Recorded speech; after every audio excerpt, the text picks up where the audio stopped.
Ted McKinney, Under Secretary for Trade and Foreign Agricultural Affairs at the U.S. Department of Agriculture, was a keynote speaker at Arkansas Farm Bureau's annual convention and addressed critical trade issues affecting agriculture in his remarks to Arkansas farmers and ranchers. At the top of the list, the ongoing tariff war with China. We're on the cusp of the G20 conference in Buenos Aires, Argentina.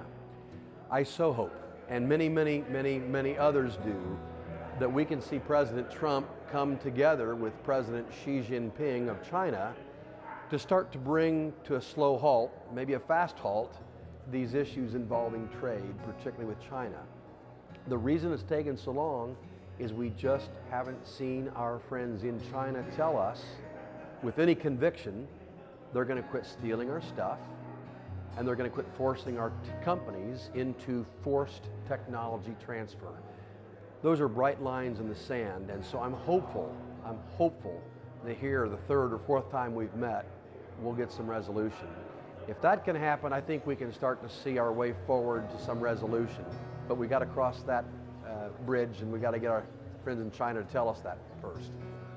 On the positive side, the recently agreed upon U.S.-Mexico-Canada or USMCA agreement is an upgrade of the former NAFTA Free Trade Pact and addresses some critical issues for the U.S. dairy industry.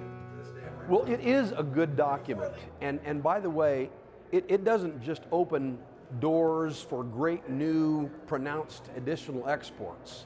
Remember, most of ag went into the negotiations saying, do no harm. Well, we didn't do any harm, and we did get some more access. So for example, with Canada, we got about 3.5% more access to dairy, a good thing. We straightened out some nefarious actions on how they treat our wheat versus the same wheat on their side. And I think on some wines and distilled spirits, we straightened some things out. Mostly what we've done is we've found a way that we hope is transparent, such that we know what Canada's doing with their dairy. More than that though, the part of USMCA, or I call it USMECA, is that there's a new biotechnology chapter. Never before in any agreement do we have a biotech chapter.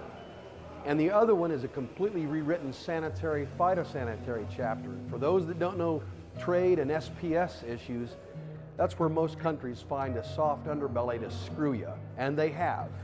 So the fact that we've got a new set of language that we can use when we go negotiate with Japan or all the other countries, very positive.